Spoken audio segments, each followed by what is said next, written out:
Hi friends, देखिए मैंने बेसन की सब्ज़ी बनाई है। ये देखने में जितनी स्वादिष्ट लग रही है ना, खाने में उससे भी ज़्यादा स्वादिष्ट है। हमारे गांव में लोग इसे चावल और रोटी के साथ बहुत ही मन से खाते हैं। तो इसके लिए एक पाव बेसन ले लेते हैं, क्योंकि हमें 5-6 लोगों के लिए बनाना है।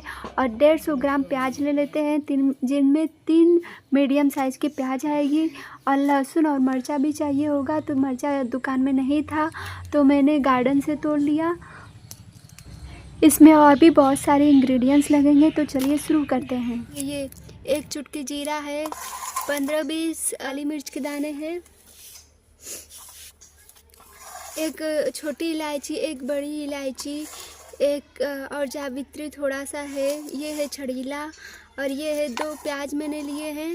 और देखिए थोड़ा सा हल्दी है, और ये है मर्चा 5, लगभग ये 10-12 मिर्ची होंगे, जिसमें से हम कुछ बेसन के लिए पीसेंगे और कुछ मसाले के लिए पीसेंगे। और ये देखिए ये लहसुन है, और ये थोड़ा सा 1 चुटकी भर के धनिया है, और ये 1 चुटकी पोस्ता है। तो देखिए, और 2 लवंग मैंने लिए हैं इसी में।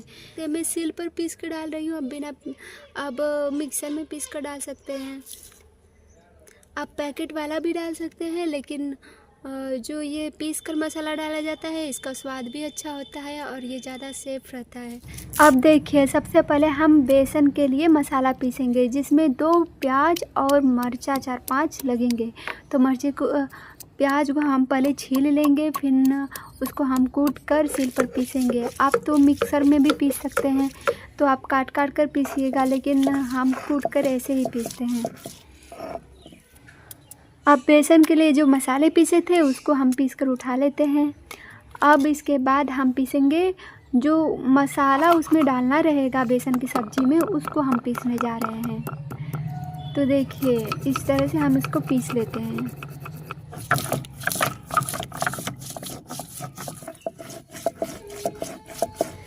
देखिए, मसाला पीसकर तैयार हो चुका है। अब चलिए शुरू करते हैं बेसन की सब्ज़ी बनाना।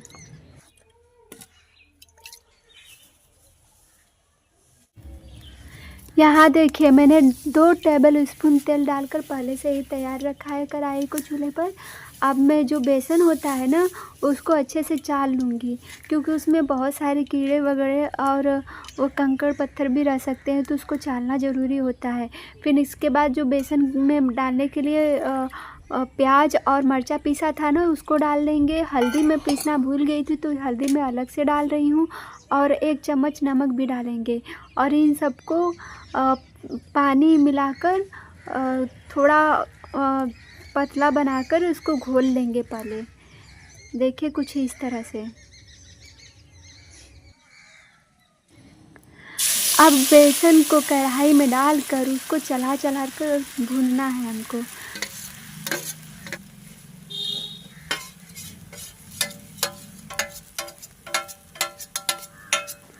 थाली से बेसन को खूब अच्छे से काट कर कढ़ाई में डाल देना है।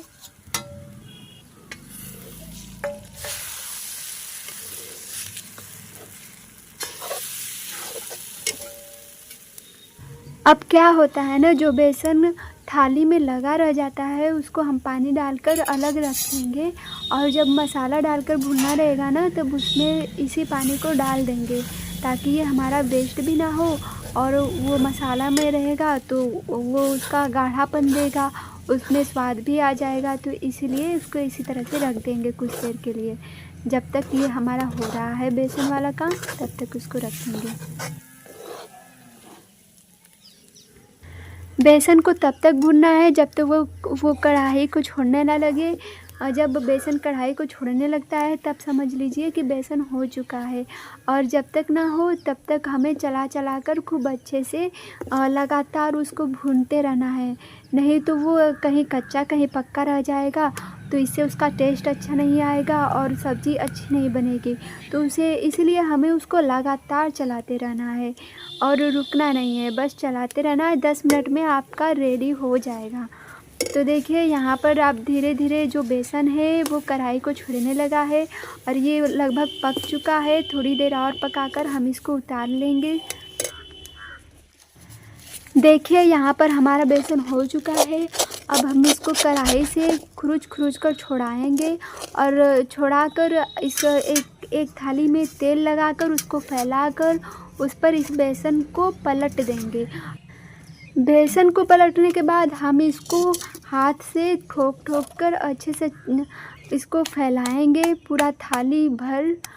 और थाली में जब फैला लें तब इसको सेट होने के लिए 5 से 10 मिनट तक छोड़ देंगे। इसको हमें अच्छे से फैला लेना है पहले। अब हम इसको सेट होने के लिए छोड़ देते हैं। अब देखिए जो कढ़ाई का खुशबू होता है ना, पपड़ी टाइप से निकलता है। अब इसको ऐसे ही खा सकते हैं, ये बहुत ही स्वादिष्ट लगता है। अब हम मसाला छोंकने का इंतज़ाम करते हैं। तो एक प्याज जो बचा था मैं उसको इस तरह से काट लेती हूँ। पहले मैं पचफोरन डालकर तड़का देती हूँ, फिर उसमें प्याज डाल देती हूँ। प्याज को खूब भून कर अच्छे से लाल कर लेना है, बहुत ज़्यादा लाल भी नहीं होना चाहिए। और फिर उसके बाद इसमें मसाला डाल देंगे। जो मसाला लगा रह जाता है ना, उसमें भी पानी डालकर ऐसे कढ़ाई में डाल देना है और फिर इसको भूनते रहना है मसाले को जब तक वो तेल ना छोड़ दे। तो इसको हम ढक कर रख देते हैं। ये भी हमारा 10 से 15 मिनट में पककर तैयार होगा। तब तक हम जो सेट हो चुका था बेसन, उसको हम बर्फ़ी टाइप ऐसे काट लेते हैं। पहले हॉरिजेंटल में काटेंगे, फिर वर्टिकल में।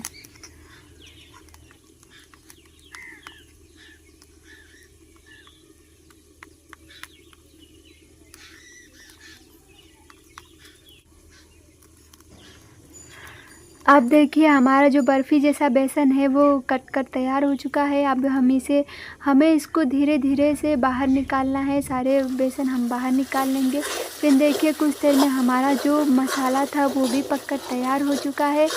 और देखिए मसाले ने तेल छोड़ना शुरू कर दिया है। तो अब हम इसमें जो बेसन का पानी था ना, उसको इसमें डाल देंगे और इसमें आधा लीटर के करीब पानी डालेंगे।